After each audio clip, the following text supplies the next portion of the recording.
and welcome to English in Brazil. Nesse vídeo você vai ter a oportunidade de praticar o seu listening e testar o seu inglês com uma conversa um pouco mais adaptada aqui para os níveis iniciantes. Eu sou a Carina, professora de inglês. Eu sou a Clara, professora de italiano. E como vai funcionar esse exercício? A gente vai conversar naturalmente sobre assuntos que vierem aqui à nossa mente, 100% em inglês, e você vai ter perguntas na tela para checar o quanto você compreendeu do que a gente está falando. Todas as respostas estão no comentário fixado aqui no vídeo. Então, depois do vídeo, você corre ali para checar o quanto você acertou. Okay, Clara, so tell us, where are you from? That's kind of a hard question because I was born in Brazil. I grew up in Italy. And I was born in the north of Brazil, but I always lived in the south. In between Santa Catarina and Paraná. I was living in Curitiba for the last 6 years now. Ah, okay. Yeah. So you speak Italian as a first language. What do you call it when you learn a language? It's a second language, but you learn when you are a kid. I was 8 years when I started learning Italian. Ah, okay. So I didn't learn how to write in Italy. I went to school first in Brazil, but I was 8 when I got there, so... I think we can say the technical term maybe is an early bilingual because you started at an early age. Exactly. We have many different definitions, but yeah, that's what we can say. So, and how did you learn English? At home, always, and in school. But I really learned it when I was around like 15 and I started going to like a private school here in Brazil. After that, I went for an exchange in England for 2 months. When you stay with a host family, you know. That was an important experience for me to learn English. At that time when I came back, my English was, I don't know, still at an intermediate level. How old were you then? I was 19, 20. I was studying for my bachelor's, international relations. I really needed English because I thought when I first started studying, going to college, I was gonna work for the UN. I was gonna be like a diplomat or something. So English was like really the language I needed. I feel that I really learned it. I was feeling really confident to speak English in an academic level or at that level that I needed when I moved to Bosnia. Oh, you travel a lot. She travels a lot. So tell us about life in Bosnia. Okay, so Bosnia is a country, Bosnia-Herzegovina, that's the name of the country. I did my final paper for my bachelor's about the war in Bosnia and I graduated, and after that I moved there for 6 months as an intern. English was the common language. It was a very important experience for me because I had to speak English every day. For 6 months. Your English is amazing, let alone your Italian. Come on, because you speak Italian for me as a native. But now that you've learned 2 different languages, do you speak any other language? I speak a little bit of Spanish, but like I'd say intermediate level. Okay. But you speak 2 languages like at a very fluent level. I know we don't have a secret, but what is the secret to being fluent in a language, in your opinion? Exposure. Like there's no other secret than that. So I moved to Italy when I was a kid, and that's why I learned and how I learned, because I started going to school and okay, I was a kid, so I learned faster, but I learned because I was immersed in the language, right? Like every day I was listening, interacting, learning new words. And it was the same with English for me when I moved to these countries. But for some time, especially with English, when I was struggling, reaching the level that I wanted, I thought that the only way to learn English was like to move to an English-speaking country. And I thought, oh, that's how I'm gonna learn it. But that's not true. Yeah, because you can move to an English-speaking country and speak Portuguese all the time. Yeah, that's true. And yeah, when I was in Bosnia, I mean, that English is not the language, the native language, but I was immersed. I was talking to people, also like other foreigners mostly, and Bosnians that spoke English. So English was our connecting language at the moment. So or lingua franca, you can say that too. Yeah, so you can do that being here if you're in Brazil, like being exposed to the language, watching films, listening to music, and okay, well, you can do that, but that's also not enough. You have to study and you have to study and you have to practice. We were talking before we started talking. So this is the first video I'm recording in 25, and I was telling Clara that, oh my God, I haven't been I haven't spoken English in a while, so I feel that my English is a little rusty. And you might think, what? Your English is rusty? You're a teacher. Of course. I need to practice. I will lose my English if I simply stop speaking the language. And the same can happen with your Italian. Absolutely. I remember my grandma, she spoke German as a first language in the south of Brazil, in the very south of Brazil. When she was like 80 years old, the only thing she could remember was words. So how do you say this in German? Then she would know. But say something in German, she couldn't, because she's lost the language. Yeah, you forget. And it's happened to me before, like when I was here in Brazil for like a few years and I hadn't practiced a lot Italian because I wasn't teaching yet. I remember like once I went to visit my family because my family still lives there, and I had like a hard time the first days, or I was feeling like weird, or like my Italian was a little changed with this Portuguese structures I was applying to Italian. So, but the good news is that that's also something you can fix. Of course. If you start studying again. And it's not that you will lose your English, but it gets a little rusty. So when you go back to your studies, it's not going to be as hard as it was in the beginning. So you can fix it, as Clara said. So let's talk about like these two languages, or maybe three if we can include Portuguese. Which language is the most difficult for Brazilians to learn, in your opinion? English or Italian? There's two answers here, because if we look at the similarity of the languages, I'd say Italian is easier just because it has the same roots as Portuguese. In terms of grammar structure, is pretty much the same, with lots of tenses to learn. We share many cognates, many similar words. For example, if you listen to Italian, probably you're going to be able to recognize many words. Oh, you don't speak Italian, but he said famiglia or figlio. You understand those words. It happened to me when I was watching one of your reels on Instagram, and I was like, I can understand what she's saying, and I don't speak Italian. Yeah. That makes it easier for sure. But at the same time, we don't have a lot of access here in Brazil to Italian culture. If I ask you how many Italian movies have you watched?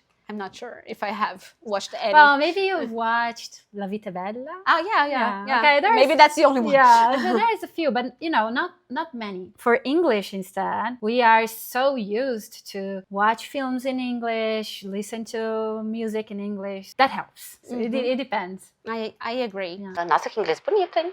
Oh, thank you. Okay, let's talk about the structure of these two languages, as you speak both as a second language. Which one is more complex in grammar? What do you think? Oh, Italian. Yeah, I think so, because the Portuguese grammar is also harder. And there's something for Brazilians, even though we have the same structure, but our Brazilian Portuguese is simplified in some ways in the speaking level, let's say, right? So I'm thinking here about pronouns. We don't say, for example, things like eu o amo. So these kind of pronouns, like we don't tend to use them a lot in spoken language. And in Italian we do. And we have like the difference between like direct object and indirect object that we replace with pronouns, and we use them a lot. That's tricky for Brazilians. And I'd say it's tricky for English speakers too, who are learning Italian. And the pronunciation, I think English is harder, right? Yeah, I think so. Italian has like less sounds in the language than Portuguese. Really? You mean vowel sounds? Vowels, and also like consonant sound. Yeah. Oh, I'd love to learn more about that. Yeah. So in Portuguese we have 7 vowel sounds. In Italian too. 7. 7. So you're talking about consonants. Consonants, yeah. Let's take the word Roma, or in Portuguese, Roma, for the capital of Italy, right? If you hear Roma, you can understand what I'm talking about. Yes, but if an Italian hears like Roma, he's not going to be able to make this connection with the letter R, for example. And the same happens in English. Yeah. When we say things like hat, they will think it's a hat, not a rat. Yeah, exactly. Yeah, it's the same. Usually we say that Italian is very easy to learn just because you pronounce it exactly as you read. And I think that's not true for Brazilian Portuguese and English. It makes it harder. Yeah, in Italian, you just make this intonation and you're speaking Italian. I'm just joking, okay? But that's what people say. Yeah. There is a real Michael Schumacher Ferrari in my store. A real Ferrari! What about this gesture? Is it offensive or not? Because I've heard it can be offensive. Oh, that's a good one because it's not offensive, but you shouldn't use it for everything that, that looks Italian. Because this actually means like, what are you talking about? Or like when you don't like what someone told you and you're pissed off or something like that. You're at a restaurant and someone brings you pizza. You don't do this because it would be like, I didn't order pizza. Why did you bring it? So you wouldn't say, that's delicious. No, you wouldn't exactly. Say, you would, For that's delicious, you would do this. Well, kids do this. Really? Buonissimo. Squisito. Squisito is a word, false friend for Portuguese, but also in English, exquisite is, I forgot the translation now. It's going to be here. The next dish is exquisite. Talking about gestures, everyone says that Italians speak with their hands. How does this work when you learn Italian as a second language? So you have to learn the language and also the gestures? You don't have to learn them, but I think it comes with the learning of Italian. Also because some gestures are really common, like this one, so you learn them. Like there's a meme, do not feed the animals. I don't remember. Do you remember this meme? Yeah, it's going to be here. Oh, so there's a hand. Do not feed the animals. Those things. Yeah, the goat. That's so she funny. did in Italian or something. Yeah, but I think it's important to recognize these gestures. Yeah, absolutely. Yeah. And also, I have a video on my Instagram that I asked my Italian friends to identify or say what the Brazilian gesture means. I also have this video with English speakers. Yeah, that because what about this gesture? Nothing in no, Italian. It's not universal. Yeah, like this. Yeah. This is very Brazilian. Yeah. What else? Oh, hurry up. This is very Brazilian. I have my best friend in Italy. She always makes fun of me because I do this a lot, like to say a long time ago. A long time ago. And they don't do this. No. So teach us some other gestures. So this is delicious. Yeah, it's delicious. Like when the food is really good, you do this. Especially kids though. Like you can do al bacio to say that it's delicious also for very food. Italian. Yeah, exactly. So this is, what are you talking about? Cosa dici? Cosa vuoi? This, like this with your... I have no idea what this means. This means like it's over. Like there's nothing left. This. Like, let's go. This. Yeah, something like that. Or like, do you want to go out? No, I have no money. Like, acabou. Yeah. Interesting. Like it's over. This to go away. Let's go away. Go away? Yeah. Like I have to go, you know? Yeah, something like that. Something like this. Also, we also have... Yeah, we have so many in Brazil too. Yeah, but they're different. Yeah, so they're different.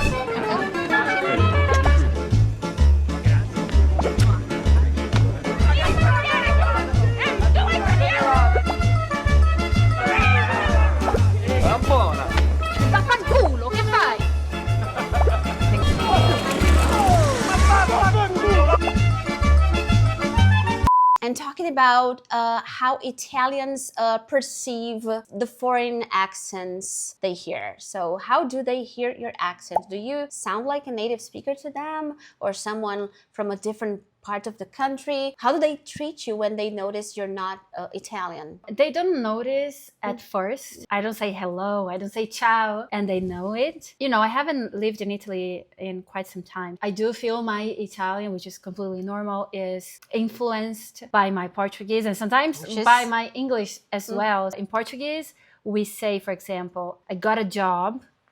Eu consegui trabalho.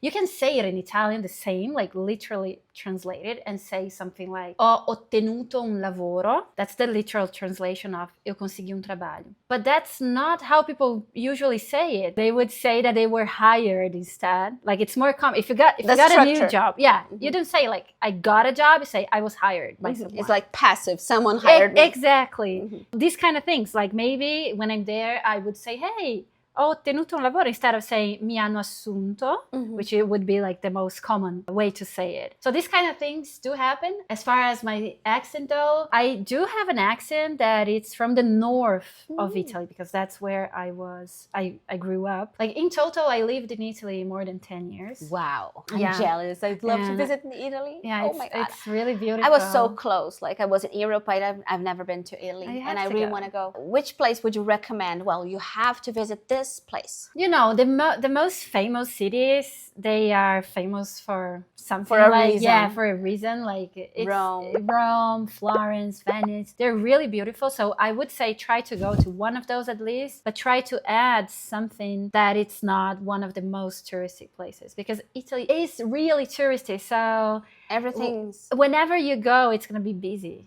So busy. You should try to go to the north, to the center, and to the south if you can. Like, can we do this in one trip? Do you think it's possible? Yeah, it is possible. Yeah. Like a long trip, like 2 weeks. But if you have like a week only, 2 places max. Yeah, because sometimes, this is my opinion, you travel a lot too, but my opinion is sometimes people think that when they go to Europe, they have to visit as many countries and cities as they can. And I don't think this is the best experience. Yeah, because sometimes you have no time to really enjoy the city and learn something from the city or the town. I always say, well, you're planning to spend like 10 days in Europe and there's 9 cities in your list. Don't.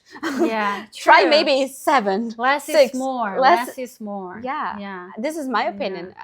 It's your opinion too. Yeah, I agree. I did recently go to Italy last year. A very nice trip. My boyfriend is American and he was with me. He was in Italy for the first time. We went to the Dolomites, which is the Alps, like so to the mountains, which is like less touristy for sure. We did go to Florence and surroundings, so we got a car one day and traveled. My dream.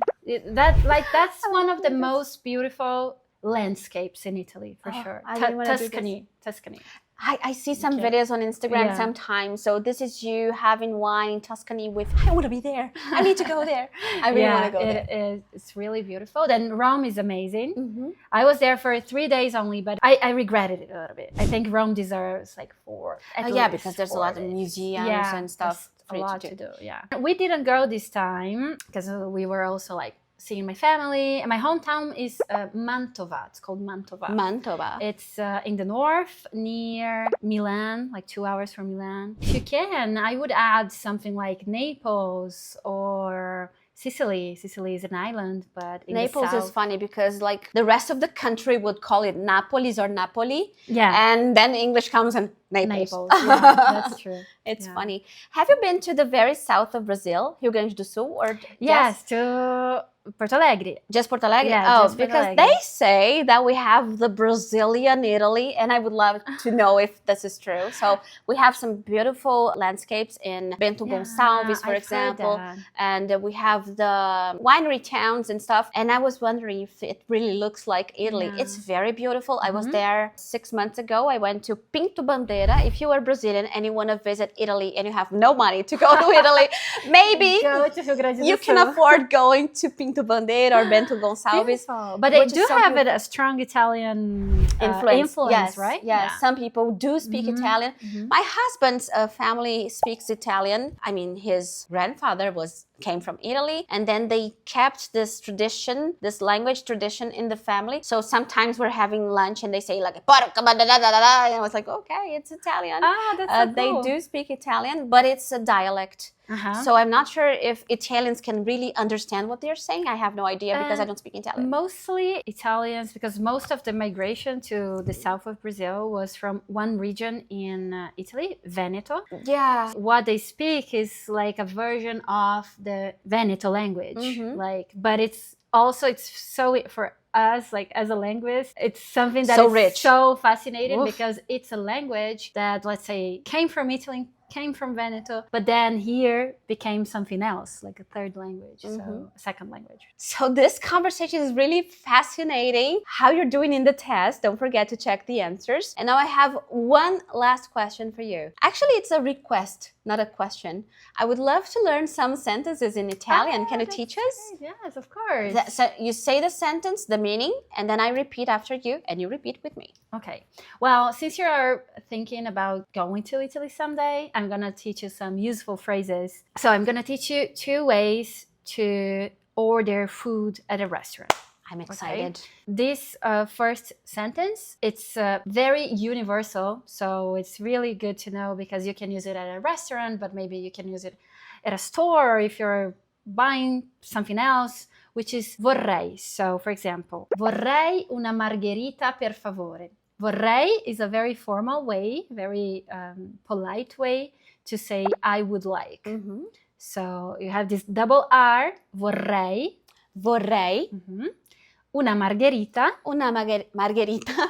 Per favore. Per favore. Vorrei una margherita, per favore. Vorrei una margherita, per favore. Ah, great. No, don't do this. Perfect. Okay. You know, you're gonna eat good. an amazing Italian pizza. But that's very formal. It's people use it a lot. It's like what we learn on books. But many times to order food, we can also say something like prendo, which is I'll have, something like I'll have. So in Portuguese, it's literally pegar. Mm-hmm. So you can say prendo una margherita. Prendo una margherita. Mm-hmm. Perfetto. Oh my God, Okay. perfetto. Sou formada em terra nostra, gente. Nem é do teu tempo, né? You're younger than me, but do you remember the soap operas? Yeah, I do. Matteo, io ti amo, Matteo. I was a kid, but I remember watching. I remember them. everything. They was like, oh, Madonna mia. Madonna mia. Oh, that's really Italian. We use it a lot as our, like we say nossa in Brazil. Madonna mia. Madonna. And each intonation means something else. Like if you're surprised, or if you're pissed, or if you're happy, or if you're... Okay, like You know? English, so you Yeah. can say, no way, happy, or no way. Yeah, Or no, it's the same. exactly. Or in Portuguese, we have, actually in Gaúcho, in the Gaúcho accent, we have the ba. We can have a ba, bo. Yeah, it has different meanings. Yes. Oh, I have to tell you something. It's a word in Italian Mm. that maybe you know. It's your name. So your name is a word in Italian. Carina. Carina. It's an adjective. Well, once, you know how I learned, you will have no idea. You know, McDonald's, in the past, they had the origins of names. You know, when the tray, Yeah. the paper they have on the tray. Really? And they had Carina, and they say it comes from Italian, and it means querida. I don't know. Yeah, it can be. It's like Carina, it's like nice in English. You can use it as legal or, like nice, you know. But it can also be something aesthetically nice also. So if I say, questa ragazza è carina, so this girl is nice, but can be like she's good looking, and it can be that she is a nice person, like she's... Only good adjectives. So Yeah. I'm very happy Okay. with my name But now. pay attention because Carina can be also like bonitinha. So you know when bonitinha is not used as a compliment, really? Okay. So you get it by the context now. Context and intonation. In intonation, yes. But it's a beautiful name because it's a very positive adjective. And your name is Clara in Portuguese. In English, it would be Chiara. No, in English. Claire. And your name is Clara. So in English, it would be Claire. Yeah. And in Italian? Chiara. Okay. But do they say Clara normally? So Yeah, it's a common name Right. in Italy too, Clara. Mhm. Like I know other Italians that are Clara. They don't have the habit of translating names. But do they have Carinas as a proper name? No, not. No. It's not. So it would be funny Common. for them, like, oh, your name is Carina. Yeah, it Siasha. would be. It would be something like, what's your name, Carina? Oh, that's a good one because if someone like, if I ask you like, what's your name? Come ti chiami? E tu rispondi Carina. Carina? Io ti rispondo grazie. Because they would think that you're saying that I am Carina. you know? Funny. Oh, there's have you seen Daniela Mercury in the Voice Portugal, I think? She says, oh, congratulations, what's your name? And the girl says, Benvinda. And she says, oh, thank you, but what's your name? Benvinda is my name. Yeah, it's something similar. Yeah, Something that's similar. Olá, bem-vinda, Olá. bem-vinda. Como é seu nome? Bem-vinda. Ah, eu também? Obrigada. Você é linda. Como é o seu nome? Bem-vinda. Ah, o nome dela é bem-vinda. Então, gente, a gente se divertiu muito aqui conversando em inglês e eu espero que vocês tenham se divertido assistindo também. Não deixem de seguir a Clara nas suas redes sociais, que vão estar aqui na tela e no link aqui na descrição também. E contem quantos que vocês acertaram. Foi fácil? Foi difícil? Carina. Queremos saber. Grazie, Carina. Grazie, Eu posso chamar de Carina. Carina também. Grazie, Carina. Grazie, Carina. Obrigada, querida. Thank you so much for watching. Se inscreva no English in Brazil and see you next video.